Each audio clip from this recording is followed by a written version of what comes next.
அடுத்த பாடல் 1076. அந்தம், நான் பிரிச்சு படிக்கிறேன். அந்தம் 14 அதுவே வைரவி. இது முதலடி. ஸோ இப்போ போன பாடல்ல அந்தம் என்று ஓதிடே அப்படின்னு சொல்லி முடிச்சிருப்பார். இப்போ அந்தம் என்று அந்த மந்திரத்தை அதோடைய இறுதி எல்லையில வரைக்கும் ஓத சொன்னார் இல்லைங்களா? அந்த மந்திரத்தை ஓதிக்கிட்டே இருக்கும் இல்லைங்களா? அதுல 14 அதுவே வைரவி அப்படின்னு சொல்றாரு. ஸோ 14 கலைகளாக இருந்து வைரவி என்ன செய்யறாளாம்? அதுவே அப்படிங்கிறது. அதுவே என்ன, அவ ஒரு செயல் செஞ்சுக்கிட்டு இருக்கா அப்படின்னு சொன்னோம் இல்லைங்களா? போன பாடல்லே பார்த்தீங்கன்னா முதல்ல 12 வேலை ஒன்று செய்கிறா, அதுக்கப்புறம் 2 ஆதியோடு அந்தம் 2 எழுத்து சேருது. ஸோ 14 செயல் செஞ்சுக்கிட்டு இருக்கா அப்படின்னு சொன்னோம். 2 எழுத்து தான் துணை எழுத்துக்களாக சேருகிறது. மொத்தம் 16 எழுத்து சொல்லியிருந்தோம். ஸோ அப்போ 2 எழுத்து சேருது. அப்போ 14 வேலை தான் செய்கிறா அப்படின்னு சொல்லியிருந்தோம். ஸோ 14 எழுத்துக்கள் தான் இங்கே இருக்கு. 14 செயல் அவ செஞ்சுக்கிட்டு இருக்கா. அதுவே வைரவி அப்படின்னு சொல்றாரு. அப்போ நீங்க வைரவி யந்திரத்தை முழுமையா உணரும் பொழுது 14 எழுத்துக்களாக அவள் என்னென்னலாம் சூட்சும செயல்களை இந்த உலகத்தில் செய்து கொண்டிருக்கின்றாள் என்பதை அவர்கள் உணர்ந்து கொள்ளலாம். ஏன்னா அந்தம்னா என்ன, நீங்க அந்த எழுத்தே இறைவியா இருக்க வைரவியா இருக்கிறத தெரிஞ்சுக்கிட்டாங்க அப்படின்னு தான் பொருள். நான் எல்லையை உணர்ந்துட்டேன்ப்பா அப்படின்னு யாராவது சொன்னாங்கன்னா அது உணர்ந்தது பொருள் அல்ல. 14 செயல்கள் அவ என்னென்னதான் செய்யறா, சூட்சுமமான செயல்கள்னு சொன்னோம் இல்லையா? அந்த சூட்சுமமான செயல்கள் என்னென்ன என்பதை இவர்கள் முழுமையாக உணர்ந்து கொள்வார்கள். அதான் 14 அதுவே வைரவி அப்படின்னு சொல்றாரு. இப்போ 14 செயலை செஞ்சுக்கிட்டே இருக்கா இல்லையா? இப்ப எப்பயுமே எந்த ஒரு செயலாக இருந்தாலும், யார் எந்த செயல் செஞ்சாலும் சரி, ஆரம்ப நிலை ஒன்று இருக்கும், நடுவு நிலை இன்னும் இருக்கும், முற்று பெற்ற நிலை ஒன்று இருக்கும். ஒன்றும் இல்லை, ஒரு தண்ணி குடிச்சா கூட சரி, ஒரு கிளாஸ் ஃபுல்லா தண்ணி இருக்கும், ஆரம்ப நிலை ஒன்று இருக்கும். அப்ப என்ன, மேல இருக்க ஒரு கிளாஸ்ல இருக்க மேலாப்புல இருக்க தண்ணியை குடிக்கிறது. நடுவு நிலை அரை கிளாஸ் ஆயிரும். முடிவு நிலை தண்ணி ஃபுல்லா குடிச்சாச்சு, கடைசி டிராப்ல உள்ள வாய்க்குள்ள போகுது. அப்போ 3 நிலையா பிரிச்சு வைக்கிறோம். அப்போ அது போலவே ஒவ்வொரு வேலை, எந்த வேலையை எடுத்துக்கிட்டாலும் அப்படித்தானே இருக்கு. இப்போ சமையல் வேலைன்னு எடுத்துக்கிட்டாலும் ஆரம்பிக்கிறது ஒன்று, அப்புறம் நடுவு நிலை ஒன்று இருக்கு. பாதி சமைச்சிட்டேன் அப்படின்னு சொல்லுவாங்க வீட்டில். சமையல் முடிச்சா பாதி சமைச்சிட்டேன்னுவாங்க. அப்புறம் முடிவு நிலை, இதான் முடிக்க போறேன், முடிஞ்சிச்சு அப்படின்வாங்க. அப்போ இப்பதான் ஆரம்பிக்க போறேன் அப்படின்வாங்க இல்லையா? அப்போ இது சமையல் மட்டும் அல்ல, இறைவியாகவே இருந்தாலும் ஒரு செயல் செஞ்சார்னா ஆரம்ப நிலை, நடுவு நிலை, முடிவு நிலை, 3 நிலைகள் இருக்கணும். ஸோ இதுல என்ன சொல்றாரு, முதல்ல முந்து நடுவும் முடிவும் அப்படின்னு சொல்றாரு. முந்துனா என்ன, முந்துனா முன்னாடி அப்படின்னு பொருள். முன்னாடினா என்ன, முதல்ல. நடுவும் நடுவுல. அடுத்து என்ன, முடிவும் முடிவு. 3 விஷயம் சொல்லிட்டாரு. அப்போ வைரவி தேவி 14 சூட்சமான செயலை செய்யறா.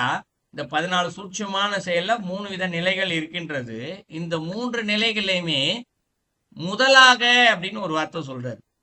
அப்ப என்ன பொருள் ஆகுது இந்த இடத்துல, 3 நிலைகள்லையுமே முதலாக ஆரம்பித்து எப்போதுமே செஞ்சுக்கிட்டே இருக்கலாம். இது புரிஞ்சுக்கிறது ரொம்பவே கஷ்டம். இப்ப ஆரம்ப நிலையில முதலா இருந்து செய்யறான்னா ஓகே, நடுவு நிலையில எப்படி முதலா இருந்து செய்ய முடியும்? ஆனால் அந்த இறைவி செய்து கொண்டிருக்கின்றாள் வைரவி தேவி. அப்ப எந்த செயல் செய்தாலுமே ஆரம்ப நிலையில் இருப்பது போலவே ஆற்றலோடு செய்து கொண்டே இருக்கின்றாள்.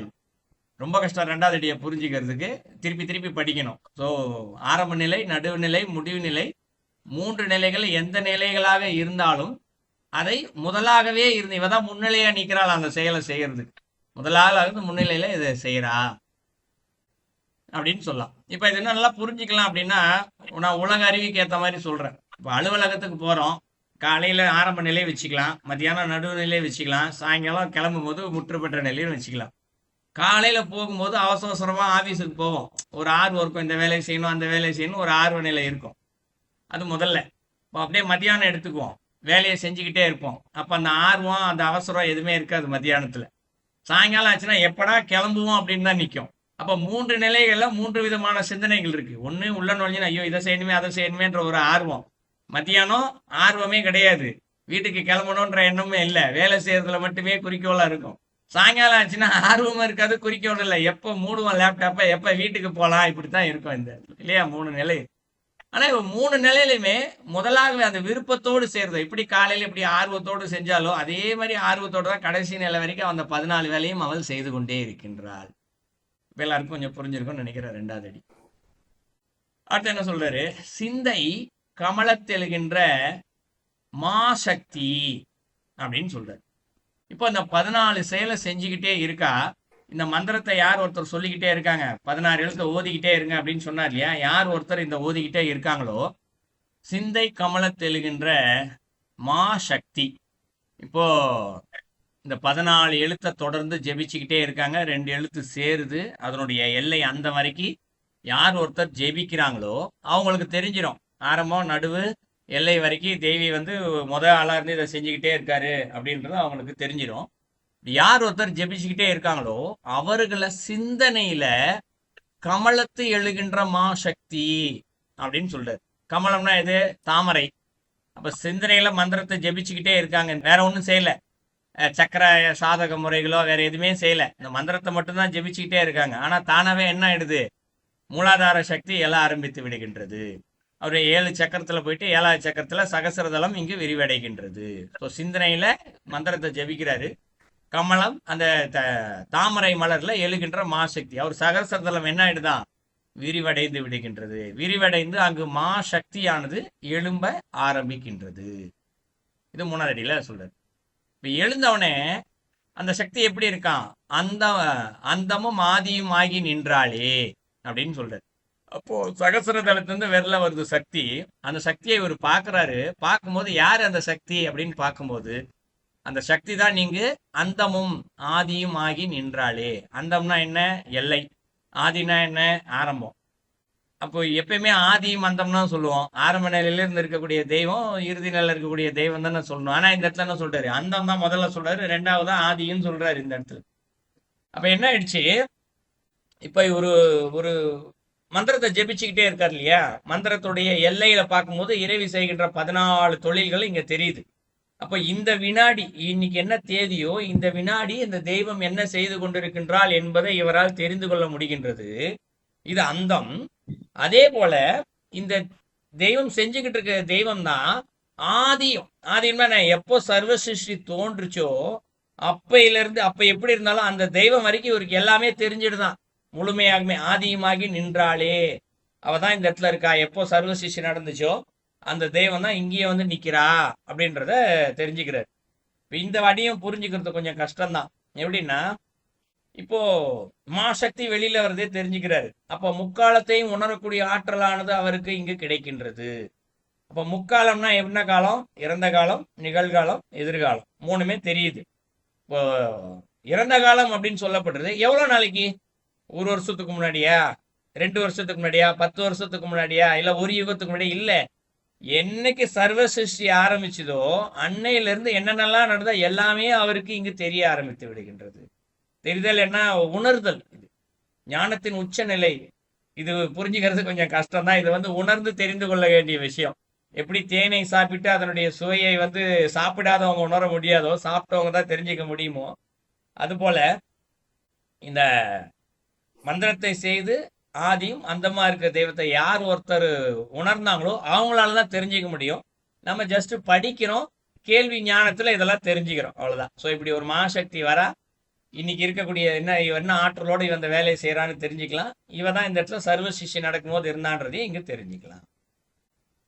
இது 4வது அடியில சொல்றாரு. ஸோ 4 அடிக்கும் சேர்த்து பொருள் பார்த்தோம் என்றால், 14 எழுத்துக்களை யார் ஒருவர் தொடர்ந்து சாதகம் செய்து கொண்டே இருக்கின்றாரோ அவர் அந்த 14 எழுத்துக்களுடைய எல்லையில் பார்க்கும் பொழுது அந்த வைரவி தேவியானவள் இங்க அவ என்னென்னலாம் செய்யறா அப்படின்றத அவரால் தெரிந்து கொள்ள முடிகின்றது.